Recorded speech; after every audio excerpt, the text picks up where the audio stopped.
Australia will light up green and gold on December 10 to mark the rollout of the social media ban. Major icons including the Sydney Harbour Bridge and Brisbane's Story Bridge will switch on at sunset nationwide. Supporters say the spectacle marks a proud national moment as the laws take effect. Well, there is a challenge ahead for parents this morning as tech-savvy teens begin to find ways around the upcoming social media ban set to come into effect this Wednesday. Joining us now to break it all down is Nine's National Affairs Editor, Andrew Probyn, live from Canberra. Andrew, huge moment for the government. Is it going to work? Well, is it going to work? We'll all find out. This is going to be a live experiment in massive social policy, and we'll know by about the 9th, so that's Tuesday, how many under-16s there actually are on the platform. On the 10th, which is Wednesday, they'll be booted off 10 platforms, and on the 11th, these platforms have to announce how many under-16s are still on those platforms, still have active accounts. So this is not just something that Australian parents are really keenly looking at, but the government here and governments all around the world, which are fascinated by this piece of policy. Social media has made a lot of kids stupid and dumb. So Australia came out and they have a social media ban that will go into effect December 10th, which is amazing. A lot of countries are looking at Australia and seeing how this is going to work. Do I think this is great? This is amazing. Why do I say that? I have daughters, 2 young daughters. They're nowhere near 16, but they're younger. They used to be iPad kids. They used to be crazy. They used to be upset. They used to be mad. They never wanted to go outside. They never looked outside. They were never aware because they were always on that damn iPad. One day they did some stuff. They weren't focusing on their sport. They were acting like they were dragging ass. So I took the iPads away. They haven't given it back to them since. This was a year or 2 ago, and they've been way better. They don't need to be on that phone all day long. They need to be outside. They need to be out there learning how to read, learning how to write, experiencing life and understanding what it is outside in the outside world.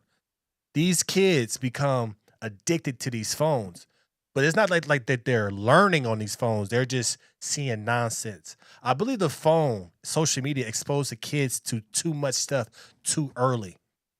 So I'm going to keep my eye on this as well, because I know it's going to do amazing. Watch you see test scores go up. Watch you see kids being engaged and wanting to do things outside of technology. Social media has its place, but a lot of kids depend on it to where it takes over their life. Why do we have a lot of kids committing suicide? It's because they're comparing their lives to social media. Why do we have a lot of kids that can't read and write? Because they're always on the damn phone. Here in California, in some schools, and like a private school that my daughter goes to, you can't have phones. You have to put them up in first period. And that's the reason why these kids are talking, running, playing, social. They don't have the damn phone.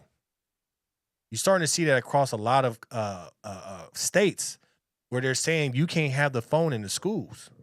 And that's good. The phone is nothing but a drug for these kids, but these kids can't focus because they're on that damn phone. But a lot of countries are looking at this, and I believe a lot of these social media are panicking. We see the thing with Instagram that came out with teen accounts. Teens don't need accounts.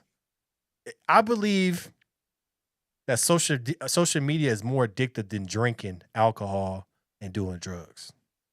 What's the legal limit for drinking alcohol? 18. I believe that you shouldn't be on social media till you turn 18. You shouldn't have an account.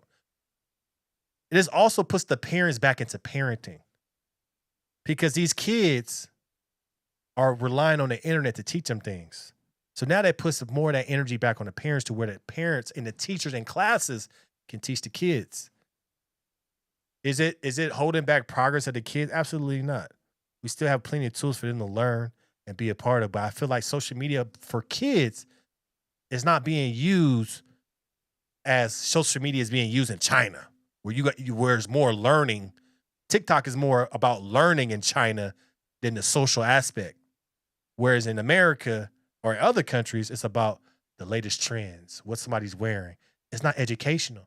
So if you're not teaching my child on a daily basis about something in life where they can actually succeed in, then you become a drug, you become a detriment to children. And I believe that Australia finally came to that point and was just like, we'll just ban it.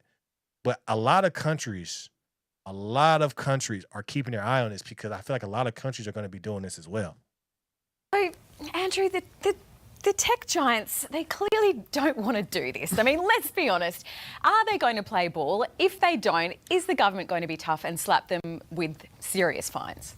Well, the threat is there, Lizzie. It's a fine of almost $50 million if they're found to not have acted reasonably. And I think that there is a High Court challenge as well.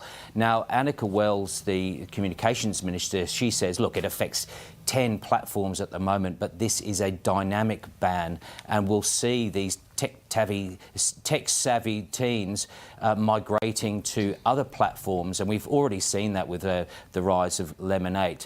Now, it's quite clear that the government is going to be watching this like a hawk, and if those platforms are found to be problematic, then they're likely to face a ban too. Annika Wells' spending is under the microscope as well. $100,000 worth of taxpayer money on a trip to New York to spruik these new laws. I definitely feel like there need to be more platforms where it's just learning. STEM, learning about careers, learning. Kids don't need to be knowing about drama. Kids don't need to be knowing about fashion. Kids don't need to be knowing about these things. It needs to be more apps where kids are actually learning. So if you get on this app, you're going to learn something. I shouldn't have to be worried about you getting on this app and somebody could be a child predator on there talking to you. I shouldn't be worried about you on this app comparing yourself to somebody else because they got nice clothes and you don't. And that creates a psychological event in a child. It's okay to have, I would say, if you had an app, but have an app that kids actually learn. Have a learning app. Oh, would that be popular? Maybe not, but that's what TikTok is in China. Because China is like, bro, you're not bringing this and messing up our kids. You better put more learning, emphasis on learning than the social aspect. This is the reason why we have these kids fat. This is the reason why we have these kids commit suicide. This is the reason why we have these kids that can't read in America. This is why these kids aren't prepared for college. This is why these kids don't want to do nothing else but be on the phone. It's because it's a drug. And I believe that Australia is treating it like a drug. So if it's a drug and if it's ruining our generations to come, you have to take it away. Like I said, social media is worse than crack. It's worse than alcohol. It's worse than any of marijuana. It's the worst drug, especially for kids. I'm telling you, when I took them iPads for my kids, and they weren't even on social media, they were playing games, but just being on that iPad and being on it every day, my kids, they were amazing. They're just amazing times 1,000. They start to ask questions. They start to talk to us. They start to just have conversations. They start to be social. They start to just stand out there. That's what it's about. Our kids became so antisocial, they can't even hold a conversation to where they need to get a job or they need to learn something. They just can't because they're so locked in that phone that keeps them quiet. So I'm definitely keeping my eye on this. As a parent, you should definitely keep your eye on this as well. And I would definitely say if your kids have phones, don't let them have phones. Let them have an iWatch because they don't need a phone. But just really put the emphasis on your kids just being a part of the world and not being so antisocial because of social media. Let me know your thoughts about this in the comments below. Make sure you like, share, and subscribe to the channel.